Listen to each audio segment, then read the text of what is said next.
विकास, जरा पल्लू उठा के कंधे पे रख देना। वो मेरे हाथ पे क्रैम्प आया है, उठाया नहीं जा रहा है।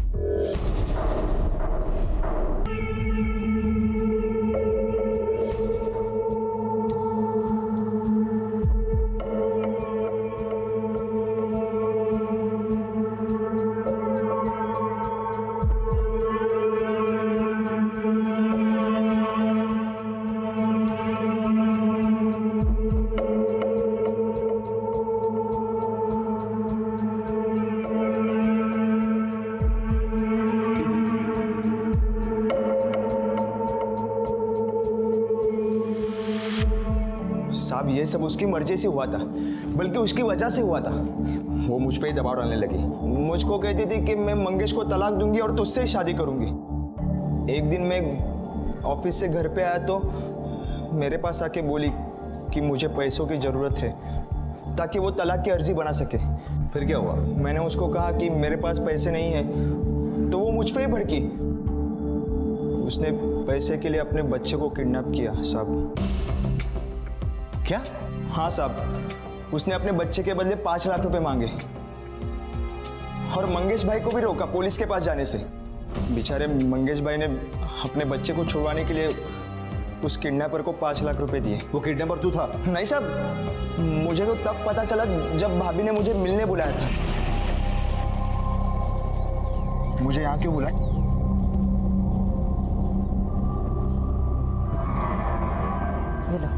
ये लो, इसमें 1 लाख रुपए है। जाकर वकील को दे देना और बोलना पेपर्स तैयार करें।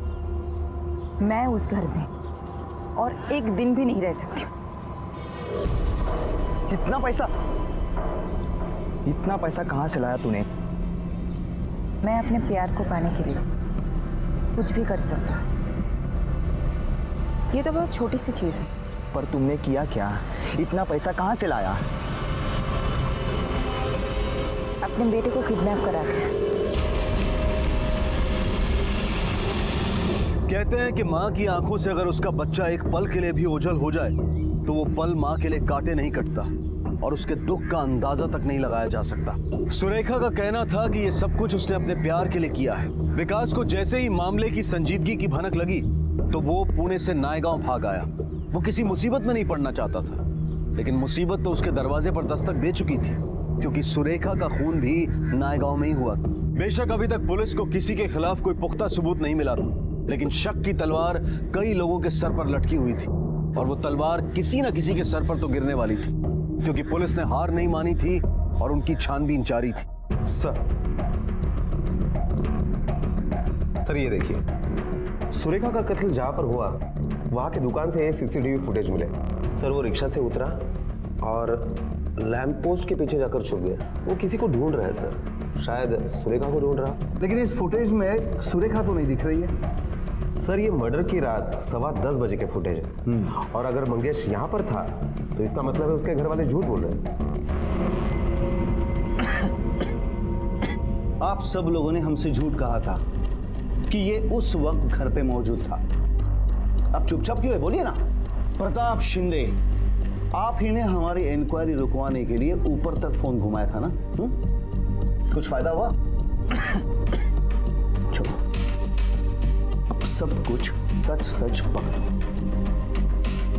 मैं उस रात सुरेखा के पीछे गया था। तुम वहां पे रुको, मैं आती हूँ। कहाँ जा रही हो? मैं 10 मिनट में आती हूँ।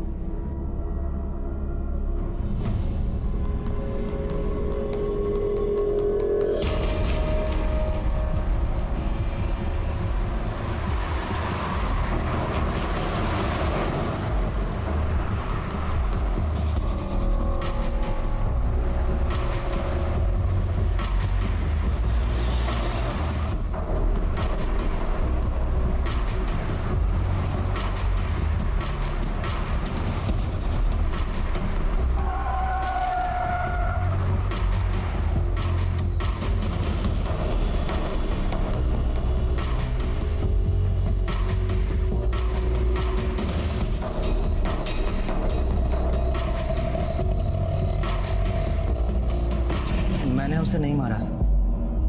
कभी ऐसा सोचा भी नहीं था।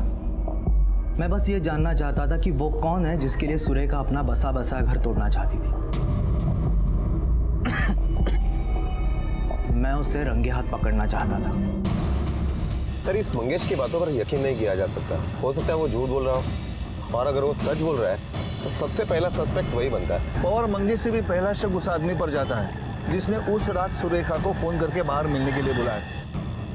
उस आदमी के बारे में कुछ इन्फॉर्मेशन मिली? सर, सुरेखा का कत्ल जिस दिन हुआ उस दिन से उसका मोबाइल गायब है, और उसको सबसे लास्ट कॉल एक पीसीओ से आया था। मैंने पता किया। साहब, फोन करने तो दिन भर कई लोग आते हैं और रात को भी कई लोग आए थे। इसे मैं याद रखना मुश्किल है।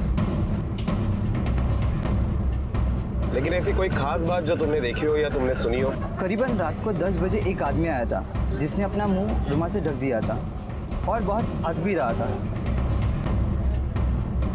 मंगेश सुरेखा की रिक्शा फॉलो कर रहा था। इसका मतलब उसके आगे वाले रिक्शा में सुरेखा होनी ही चाहिए। पुलिस स्टेशन पहुंचते सीसीटीवी फुटेज चेक करना, जूम करके रिक्शा वाले का नंबर मिल रहा है कि नहीं देखो। अगर मिल रहा है तो आरटीओ में उसके बारे में इंक्वायरी करो, रिक्शा वाले से बात करो, शायद हो सकता है वो हमें कुछ बताए। Okay sir.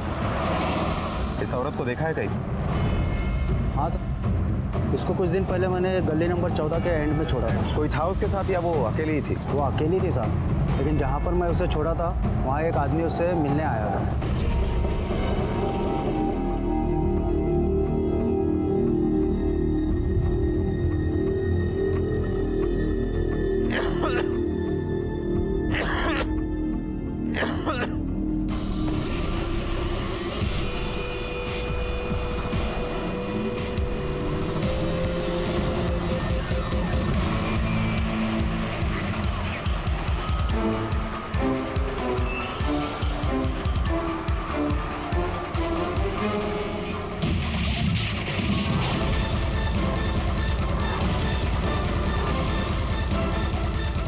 सुरवे सर, कामले, जूतों के निशान। एक काम करो और अच्छी तरह से ढूंढो, देखो कहीं कुछ मिलता है क्या। सर।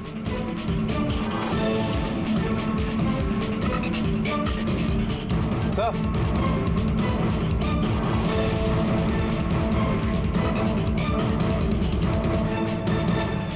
टूटी हुई चूड़ियां, जरूर कुछ ना कुछ तो हुआ है।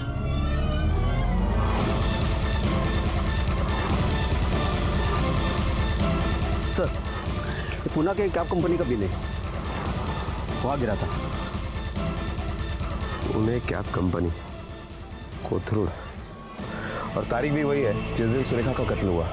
ड्राइवर संदीप सोनावणे। ये बिल तुम्हारे टैक्सी कंपनी का है? जी सर, ये बिल हमारा ही है। अच्छा, इस डेट को तुम्हारी टैक्सी संदीप सोनावणे के पास थी? जी सर। उसका एड्रेस है ना?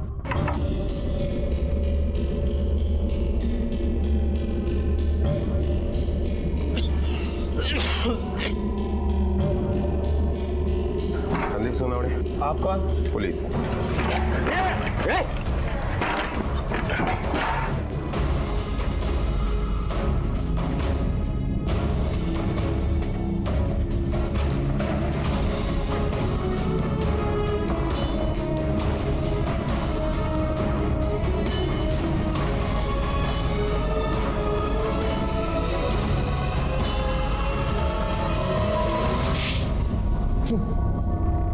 तूने ही बस स्टैंड के पीसीओ से सुरेखा को फोन किया था ना, और वो तुझे मिलने भी आई थी, ये तो हमें पता है। अब आगे का सब कुछ सच सच बता दिया। झूठ बोलेगा ना, हड्डियां तोड़ दूंगा। हाँ साहब, मैंने ही सुरेखा को फोन किया था।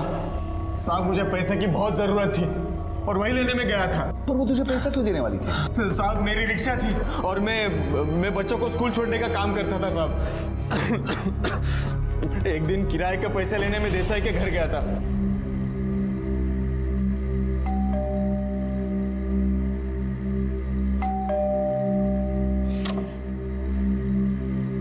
और मैडम, वो स्कूल के रिक्शा के पैसे।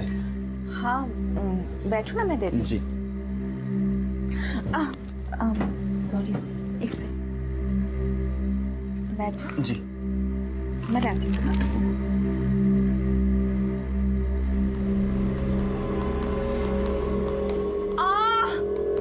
मैडम जी, आप ठीक तो है? मर गई, जल्दी आओ।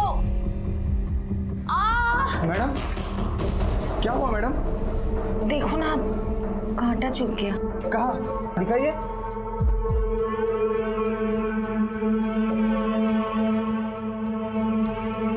यहाँ। निकालो ना इसे। साहब, उस औरत ने मुझे कब लपेटे में लिया मुझे ही नहीं पता चला साहब। उसके बाद फिर उसका पति जब ऑफिस जाता था तब हम रोज मिलने लगे। संदीप, मैं मंगेश को तलाक देना चाहती हूँ। क्यों? अरे, उसको मैं तलाक नहीं दूंगी तो मैं तो उससे शादी कैसे करूंगी? साहब, वो औरत शादी के लिए मेरे पीछे ही पड़ी थी साहब। मैं बहुत डर गया था। मैंने बच्चों को स्कूल छोड़ने का काम भी छोड़ दिया था साहब। उसके बाद मैं एक टैक्सी कंपनी में नौकरी को लगा और साहब 3-4 महीने तक तो उसकी कुछ खबर भी नहीं थी। और साहब, मैंने सुना था कि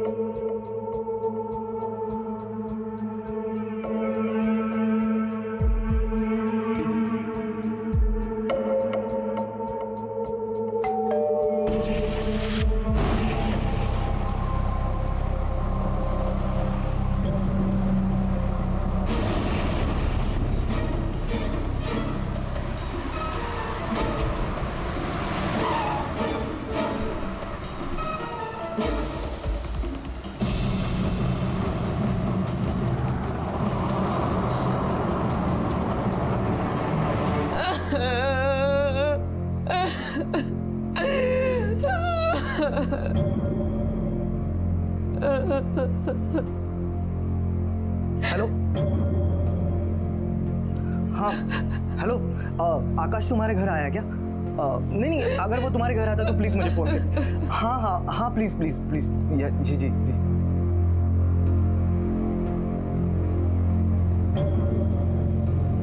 सुरेखा, शांत हो जाओ, तुम्हारी वजह से मुझे कुछ सुनाई नहीं दे रहा है। मेरा बेटा घर नहीं लौटा है। तुम्हें तो जैसे कोई चिंता ही नहीं है ना। वो सिर्फ तुम्हारा बेटा नहीं है, मेरा भी बेटा है। मुझे भी उसकी चिंता हो रही है। हर जगह ढूंढ के आया हूँ मैं उससे, सारे दोस्तों से पूछ रहा हूँ मैं उसके। वो स्कूल से ऐसे कहाँ जाएगा? देखो, मुझे कुछ भी नहीं पता। मुझे मेरा बेटा ला कर दो। हेलो। ध्यान से सुन, तेरा बेटा आकाश मेरे पास है। सुना है बहुत पैसे दबाया है तू। चल उसमें से 5 लाख ढीले कर। कौन? तुमने क्यों? मैं कौन है जान के तेरा भला नहीं होने वाला। जितना बोला है ना उतना कर। 5 लाख का इंतजाम करके रख। और हाँ, पुलिस के पास गया ना तो तेरे को तेरे बेटे का अंतिम संस्कार करना पड़ेगा, समझा? हेलो, देखो मेरी आकाश से बात करवाओ। हेलो सुनो, हेलो हेलो। क्या हुआ? कौन था? कहाँ है आकाश? कुछ बताते क्यों नहीं हो? बताओ ना, कहाँ है वो? भाऊ, सांग ना काय झालं? कुठे आहे तो?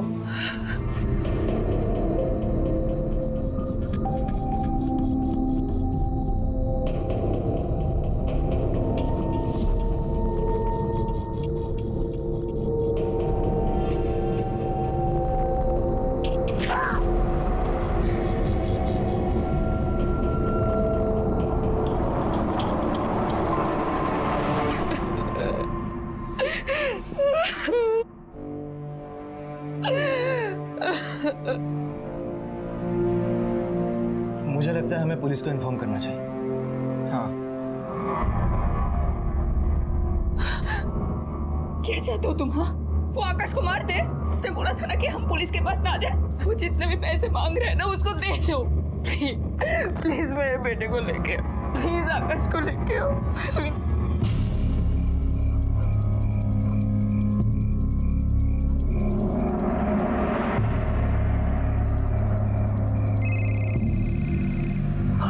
हेलो हेलो, मैं पहुंच गया हूँ यहाँ पे। तेरे सामने वो बड़े वाला मिट्टी का ढेर दिख रहा है? हाँ है। वहां पे जाके पैसे रख। मैंने बैग रख दिए। मेरा बेटा कहाँ है? तेरे राइट साइड में बड़े बड़े पाइप दिख रहे हैं? हाँ दिख रहा है। उसमें तेरा बेटा है, जाके ले ले। हाँ।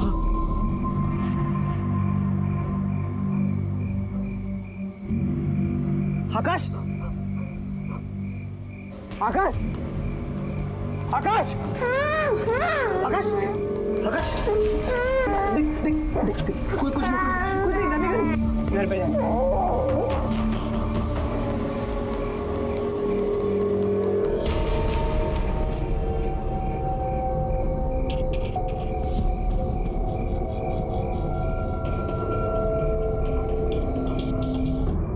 आकाश देसाई, 10 साल के आकाश को स्कूल से घर लौटते हुए अगवा किया गया।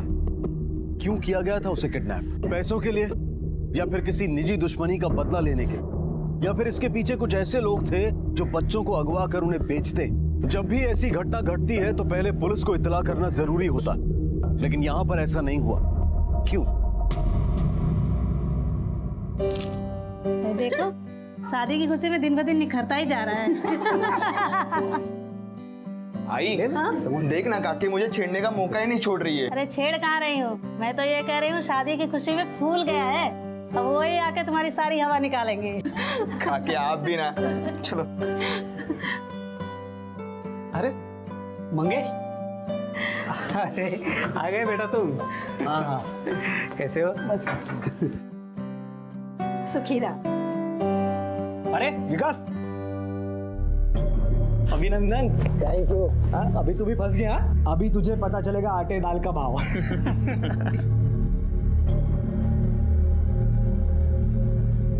अरे सुरेखा, तुम यहाँ क्यों खड़ी हो बेटा? आओ अंदर आओ, मैं तुम्हें तुम्हारा कमरा दिखाती हूँ। चलो। आओ, तुम भी फ्रेश हो। हाँ हाँ, आता हूँ। हाँ।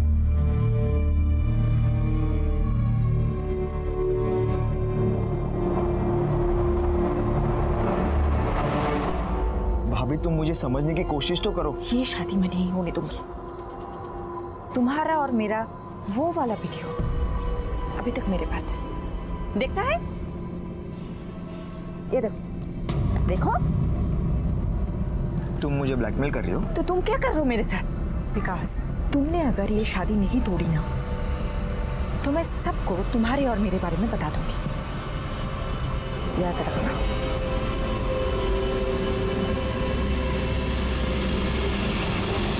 या तुम्हें पर मेहंदी काढ़ा? नहीं नहीं, तुम लोग निकालो, बहुत काम पड़ा है अभी, मैं बाद में निकालती हूँ। बाबा बाबा मुझे आइसक्रीम चाहिए। नहीं, आइसक्रीम खाने से सर्दी होती, नहीं मिलेगा आइसक्रीम। बाबा चाहिए। मैं देखता हूँ। नमस्कार काका। अरे आप आइए आइए आइए। मंगेश, इनकी पहचान करा देता हूँ। यह है प्रताप शिंदे। नमस्ते। नमस्ते। और ये उनकी बहन शिल्पा, हमारी होने वाली बहू। और ये उनकी मिसेस सुरेखा। वो हम विकास के लिए नए जूते लाए थे, उसकी ट्रायल करवानी थी ना, इसलिए आए हम लोग।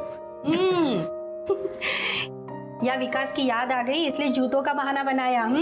अरे क्या? चलो मैं तुझे उसके रूम में लेके चलती हूँ। चलो। बैठिए बैठिए बैठिए। आओ जाओ।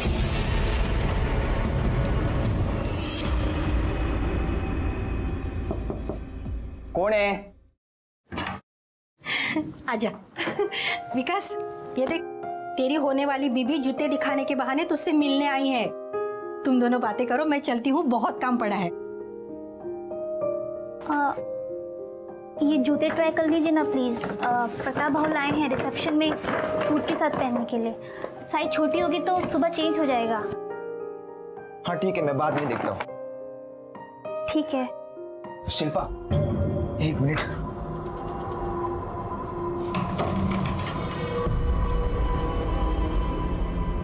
शिल्पा, मुझे तुमसे कुछ जरूरी बात करनी है।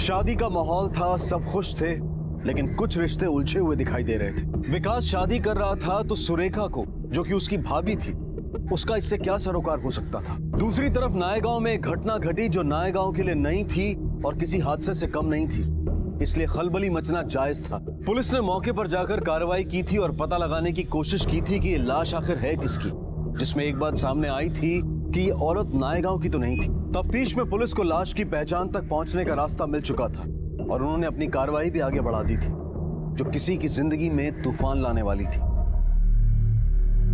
मंगेश बेटा, अरे कहाँ हो तुम दोनों? सुरेखा कहाँ गई? गुरुजी तुम दोनों को बुला रहे, रस्म का टाइम हो रहा है।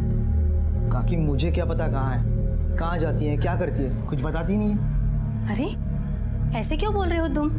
वो बीवी है तुम्हारी, और कोई सुन लेगा तो क्या सोचेगा? क्या हुआ? तुम दोनों में झगड़ा हुआ है क्या? शुभमंगल सावधान तदेव लग्नं सुदिनं तदेव या बलं दैव बलं तदेव लक्ष्मीपते ते गृहोस्फुरामि शुभमंगल सावधान।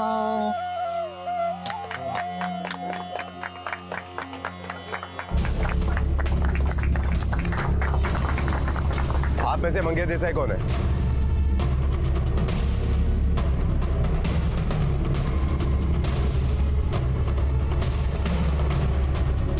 आपको हमारे साथ चलना पड़ेगा।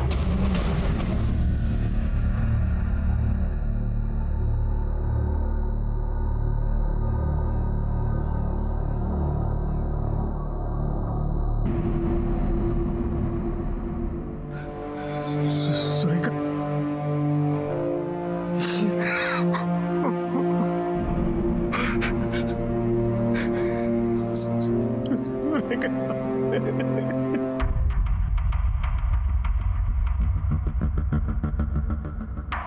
साहब हम पूना में रहते हैं। यहाँ मेरे चचेरे भाई विकास की शादी में आए थे। तुमने उसे आखिरी बार कब देखा था? अगर इतनी देर रात से वो घर से बाहर निकली थी तो कुछ तो बता कर गई होगी। नहीं साहब, उसे एक फोन आया था और वो चली। हेलो,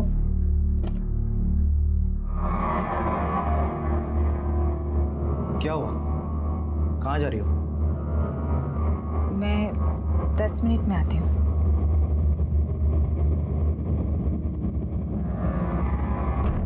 फिर सुबह तक तुमने ये जानना जरूरी नहीं समझा कि तुम्हारी बीवी घर पे आई है या नहीं? साहब शादी का घर है, कई सारे मेहमान हैं। मुझे लगा वापस आकर किसी काम में उलझ गई होगी। उसके यहाँ पर किसी के साथ जान पहचान थी? हो सकता है उसे मिलने के लिए निकली हो। हम यहाँ नायगांव में किसी को नहीं जानते, बस मेरे काका का घर है जिनके यहाँ ये शादी है, और वो सोलापुर से थी। सर उसका मेरे अलावा किसी से कोई लेना देना नहीं है। तुम्हारी बीवी एक दूसरे शहर में जहाँ तुम्हारे परिवार के अलावा वो किसी को जानती तक नहीं है, देर रात घर से निकलती है किसी को मिलने के लिए, और तुम ये जानने की कोशिश भी नहीं करते कि वो किससे मिलने जा रही है, घर वापस आई है या नहीं आई है। अब तुम अपने आप बोलोगे या हम बुलवाएं? साहब मेरा यकीन कीजिए साहब, वैसे भी हम दोनों में ज़्यादा बातें नहीं होती थी। क्यों? वो मुझसे तलाक लेना चाहती थी। मैं तुमसे छुटकारा चाहती हूँ। क्यों तुम बसे बसाए घर को तोड़ना चाहती हो? क्या ये बसा बसाया घर है? ये वो घर है जहाँ दो लोग बेवजह रहते हैं, जिनको अगर महीनों में एक दूसरे की शक्ल ना दिखे ना तो कोई प्रॉब्लम नहीं है। मैं तुम्हारे साथ नहीं रह सकती। तुम बस नाम के पति रह गए हो। तुमने कभी सोचा है कि आकाश पर क्या बीतेगी? आकाश को तुम अपने साथ रख लो, मुझे नहीं चाहिए वो।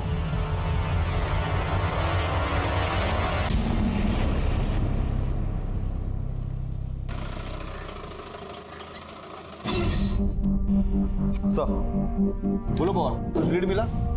पोस्टमार्टम रिपोर्ट के मुताबिक सुरेखा का कत्ल गला दबाकर ही किया गया है, वो भी रात को 10 बजे से 12 बजे के बीच में। अगर मंगेश को सस्पेक्ट माने तो उसके घर वालों का कहना कि उस वक्त मंगेश घर पर ही मौजूद था। सर ये भी तो हो सकता है कि वो लोग झूठ बोल रहे हो उसे बचाने के लिए।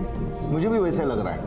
पवार एक काम करो, तुम और सुरवे दोनों पुणे जाओ, मुझे लगता है इस केस का सिरा वही मिलेगा। Okay sir.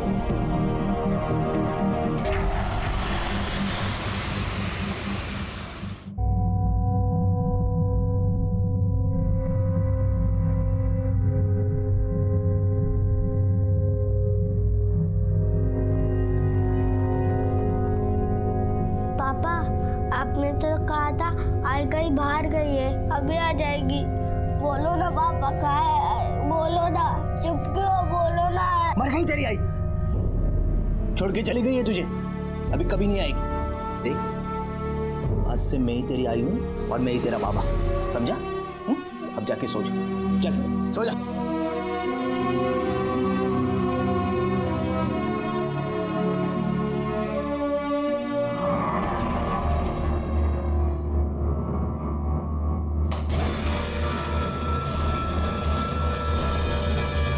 आकाश ने अपनी मां को खो दिया था, लेकिन वो अब भी सुरेखा का इंतजार कर रहा था। वो नहीं जानता था कि उसकी मां के साथ क्या घटा था। सुरेखा के केस में पुलिस पूरी मेहनत के साथ छानबीन कर रही थी, लेकिन ये केस जितना आसान लग रहा था उतना था नहीं। विकास के घर वाले पुलिस को सहयोग नहीं दे रहे थे और प्रताप राव अपनी पॉलिटिकल ताकत का पूरा फायदा उठा रहा था। जब नायगांव में पुलिस को कोई सुराग नहीं मिलता दिखाई दिया तो उन्होंने अपना रुख पुणे की तरफ कर लिया। वहां उन्होंने हर वाजिब पूछताछ की और पुलिस को जो उम्मीद पुणे से थी वो कुछ हद तक सही साबित हुई और उम्मीद की एक किरण दिखाई दी।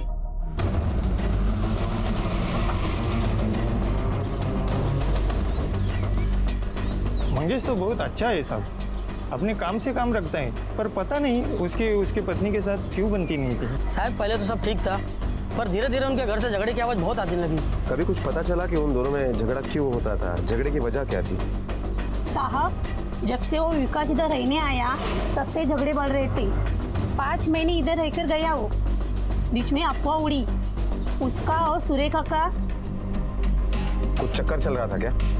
हाँ साहब, हम दारू पीने बैठे थे तब उसने खुद बताया था ऐसा। साहब वो लोग बकवास कर रहे, कुछ भी बातें बना रहे। मेरा और भाभी जी का कोई चक्कर नहीं था, मैं सिर्फ उनके घर में रहता था। मुझे लग रहा है मेरी यही गलती हुई। और एक गलती भूल रहे हो, शबनम बार जाने की गलती और तुम्हारे दोस्त शंकर के सामने तुम्हारे और भाभी के रिश्ते के बारे में कबूली देने की गलती। बहुत बड़ी गलती हो गई यार मेरी। मेरे को लगता था मैं जितना दिन उधर हूँ उतना दिन ऐश कर लूँ, मजा कर लूँ। वैसे भी उसको बाल बच्चे है, परिवार है, कुछ टेंशन ही नहीं ना। लेकिन मेरे ही गले में पड़ गई वो। मैं जो बोल रहा हूँ ना वो कर, तो इधर से निकल, नायगांव जा और शादी कर। अरे उसके पास सिर्फ धमकी नहीं है, उसके पास और कुछ भी है। हमारा वीडियो है, वीडियो। एक ही बिस्तर पे हम दोनों। अरे यार नहीं हो सकता यार। तेरे दोस्त शंकर ने आधी कहानी सुनाई है, अब आधी कहानी तू सुनाएगा। जल्दी से सुना वरना ये पवार का हाथ बहुत चलता है। वो मेरा और भाभी का चक्कर था साहब, लेकिन मैंने शुरुआत ना की ना जबरदस्ती की साहब, ये सब उसने शुरू किया था। मैं सिर्फ नौकरी के वजह से पुणे गया था और उसी वजह से उनके घर में रहता था।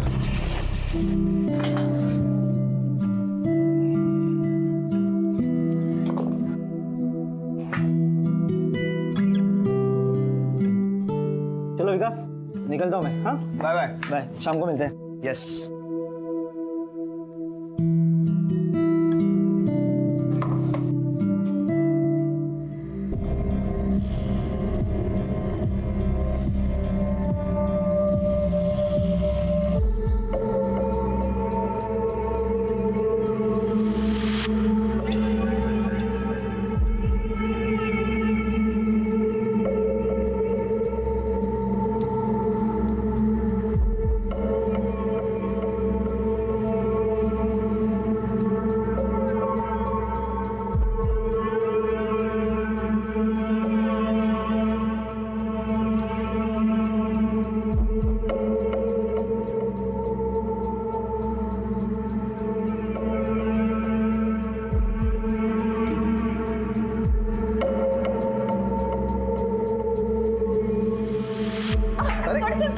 नहीं ठीक है भाभी जी। अरे मैं कर देता हूँ। मैं करता हूँ साहब। भाभी जी ठीक है, मैं करता हूँ साहब।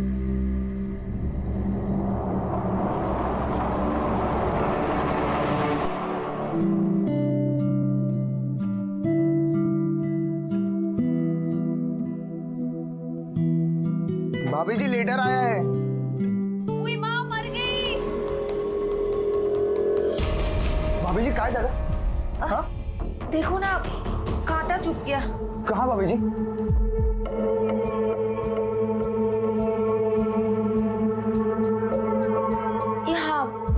यहाँ छुपा है।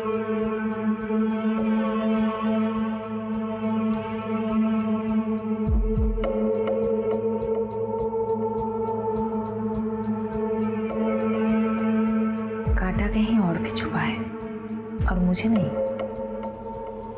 तुम्हें भी छुपा है ना?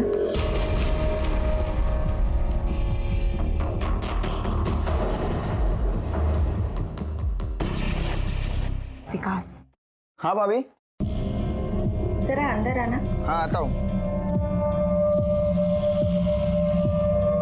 उसका उसके देवर के साथ चक्कर चल रहा है और सब फिर मैं बिंदास हो गया और एक दिन अचानक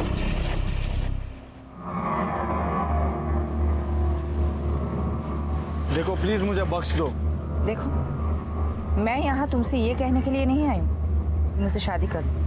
मैं एक मुसीबत में हूँ, मुझे मदद चाहिए। कैसी मदद?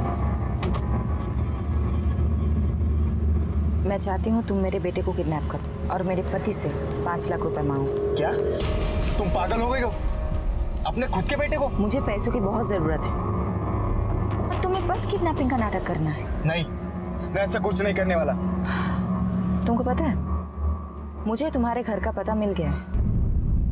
लगता है तुम्हारी बीवी को हमारी अधूरी कहानी सुनानी ही पड़ेगी। और सब उसके धमकी से डर के मैंने उसके बेटे को किडनैप किया। उसके हस्बैंड को कॉल करके मैंने उससे 5 लाख रुपए मांगे। 5 लाख का इंतजाम करके रख, मैं दोबारा फोन करूंगा। जब वो पैसे रख के चला गया तभी मैंने वो पैसे उठाए साहब, और फिर वो पैसे लेकर मैं दूसरे दिन सुरेखा को मिलने गया। ये रहे तुम्हारे पैसे, पर अब तू मेरी बीवी से कुछ नहीं कहोगी। ठीक है, नहीं कहूंगी। अरे लेकिन मेरा हिस्सा वो तो तुमने दिया ही नहीं। तुम्हारा कैसा हिस्सा? ये जो सब मैंने तुम्हारे लिए किया वो तुमने मेरे लिए कुछ भी नहीं किया है। जो भी किया है अपने लिए किया है। ठीक है, चलो कोई बात नहीं। अगर मूड हुआ तो कुछ दे दूंगी। चलती हूँ। साहब वो कहते हैं ना, यहाँ किए गुनाहों की सजा यहीं पे भुगतनी पड़ती है। 1 महीने पहले डॉक्टर ने कहा मुझे टीबी हुआ है। वो सुन के मेरी बीवी मुझे छोड़ के मायके चली गई साहब। साहब बार बार बीमार रहता हूँ ये जानकर मेरे मालिक ने भी मुझे टैक्सी देना कम कर दिया, पर दवाई के लिए मुझे पैसों की बहुत ज़रूरत थी। मैंने सुरेखा को फ़ोन किया। ये क्या, सिर्फ इतने? क्या 10,000 है? बाकी खर्च हो गए। 5 लाख में से मेरा सिर्फ 10,000 हिस्सा? अभी इतना ही है, चलो जाने दो मुझे। रुको, मुझे अपनी पर्स दिखाओ। क्या? मुझे अपना पर्स देखने क्या कर रहे हो? छोड़ो मेरा पर्स। और पैसे चाहिए। छोड़ो। छोड़ क्या दो। कर रहे हो संदीप? छोड़ो। साहब मैं वहां से भागा तब वो जिंदा थी साहब। मुझे तो पता भी नहीं था कि उसके बाद क्या हुआ वहां पे। फिर तो हमें देख के भागा क्यों? साहब मुझे लगा कि आपको आकाश के किडनैपिंग वाली बात का पता चल गया और आप मुझे पकड़ने आ गए हैं। संदीप की कहानी के अनुसार सुरेखा बहुत ही शातिर औरत थी और वो अपने फायदे के लिए किसी भी हद तक जा सकती थी, या यूं कहें कि उसकी कोई हद ही नहीं थी। पर फिर भी उसका कत्ल तो हुआ था और कोई कातिल भी था। और फिर संदीप का बयान सच साबित हुआ, क्योंकि कोई और भी उस जगह आया था जिसके जूतों के निशान वहां पर पाए गए। सर इस सुरेखा के आसपास के जितने भी मर्द हैं, उन सभी मर्दों के जूते के साइज हमने निकलवाए। ये विकास के जूते का साइज 9 नंबर है सर। और ताज्जुब की बात यह है कि विकास का साला प्रताप शिंदे, उसका भी जूते का साइज 9 नंबर ही है सर। ये प्रताप शिंदे वही है ना जो हमारी इंक्वायरी रुकवाने के लिए ऊपर से प्रेशर ला रहा था? हाँ सर, और पिछले कुछ दिनों से ये प्रताप गले के इन्फेक्शन की ट्रीटमेंट ले रहा है। तो फिर इस प्रताप शिंदे को मिलना ही पड़ेगा।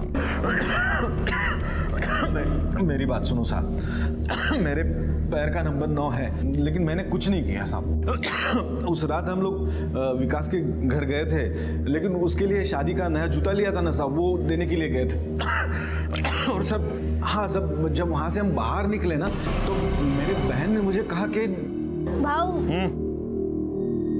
एक गड़बड़ हो गई है। काय झालं? वो अरे बोल ना। वो विकास शादी नहीं करना चाहता। क्या? उसका दिमाग खराब है क्या? क्या हुआ क्या है? इससे पहले उसका चक्कर था। हाँ लेकिन इससे पहले था ना, अभी कुछ नहीं है ना, तो फिर? नहीं, लेकिन वो उसे धमकी दे रही है। कौन वो?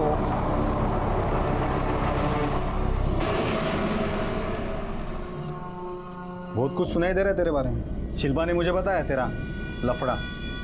लफड़ा मतलब? तेरा और विकास का। देख, अभी जो हो गया ना उसको भूल जा। वो मेरा होने वाला जीजा है। हाँ, अब ये बैग उठाने का और निकलने का, समझी ना? ए, तू जानती नहीं है मेरे को, मैं कौन हूँ? बहुत भारी पड़ेगा तेरे को, पहले बोल रहा। ये क्या कर रहे हैं आप? कुछ तो शर्म कीजिए। आप मेरे देवरानी के भाई हो तो मेरे भी भाई हो ना। प्लीज मुझे छोड़ दीजिए, नहीं तो देखिए मैं पुलिस को बुलाऊंगी और लोगों को भी बुलाऊंगी। तब पुलिस को तू बताना कि तू कौन है।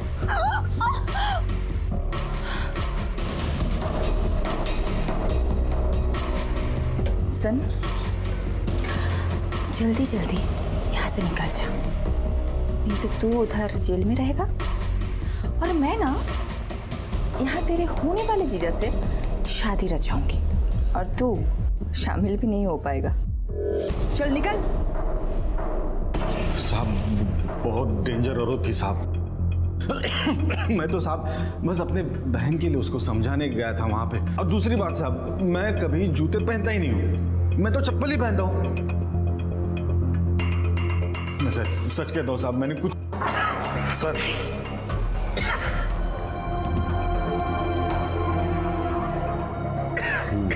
क्या ये यही जूते हैं जो आपने विकास के लिए खरीदे?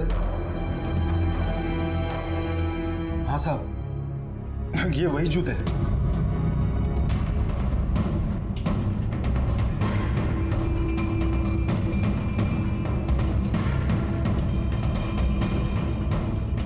ये जूते जो तूने शादी में पहने थे कहाँ है?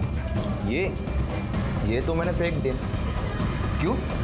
जूते फेंकना क्या गुनाह है क्या?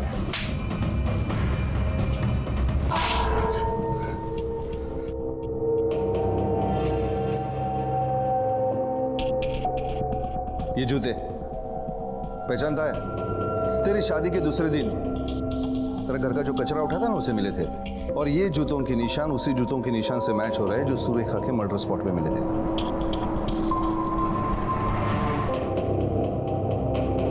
अब सच सच बता दे वरना बहुत मार खाएगा। भाभी मुझे बोलती थी कि शादी तोड़ नहीं तो मैं अपना वीडियो सबको दिखाऊंगी। मैं बहुत डर गया था, बहुत परेशान था मैं। तभी मैंने उसको कहीं जाते देखा।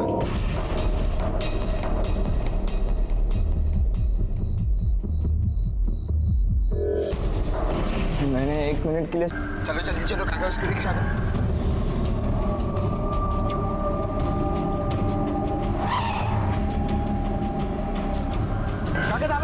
मैंने देखा मंगेश भाऊ की भी रिक्शा रुकी थी, तो मैंने रिक्शा वालों को कहा कि आगे जाके रोक लो। रुको बस चलो। मैं पैसे देकर उतरा तब तक भाभी गायब थी।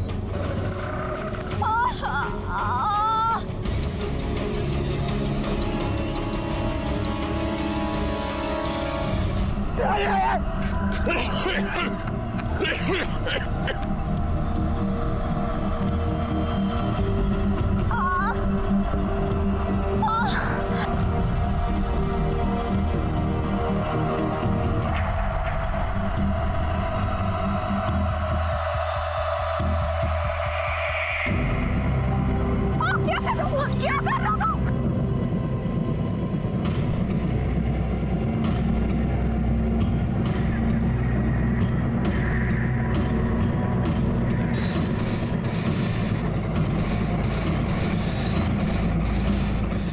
फिर मैंने उसकी बॉडी कचरे के डिब्बे में फेंक दी और उसका मोबाइल नाले में फेंक दिया। फिर मैं घर आया और शादी के दिन पुलिस को देखा तो मैं बहुत डर गया और डर के ये जूते मैंने कचरे के डिब्बे में फेंक दिए। पर तुझे ऐसा लगा कि तू पकड़ा नहीं जाएगा, लेकिन एक बात ध्यान रखना, जुर्म होने से पहले दस्तक भी देता है और होने के बाद अपने निशान भी छोड़ता है।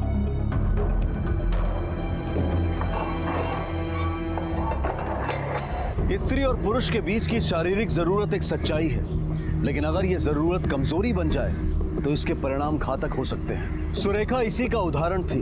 उसने अपनी काम इच्छा के सामने अपने घुटने टेक दिए, जिसकी वजह से उसकी जान भी गई। विकास और संदीप भी मौके का फायदा उठाने के लालच में सलाखों के पीछे पहुंच गए। विकास को उम्र कैद की सजा हुई और संदीप को आकाश के किडनैपिंग के केस में 2 साल की सजा हुई। सुरेखा जिस मानसिक अवस्था में थी, बहुत मुमकिन है कि उसे किसी साइकियाट्रिस्ट की जरूरत थी। लेकिन वहां तक किसी ने सोचा ही नहीं और अंजाम सबके सामने है। उन दोनों को अपने किए की सजा मिली, लेकिन अगर बेवजह किसी को नुकसान सहना पड़ा तो वो था मंगेश और बेटा आकाश, जिसे शायद मंगेश ये कभी नहीं बता पाएगा कि उसकी माँ के साथ क्या हुआ था और क्यों हुआ था। अब मैं अनूप सोनी आपसे विदा लेता हूँ, फिर मुलाकात होगी अगले एपिसोड में और खुलासा करेंगे एक और जुर्म का। तब तक अपना और अपने परिवार का ख्याल रखें और देखते रहें क्राइम पेट्रोल डायल 100। सबक एक को, सीख हम सबको। जय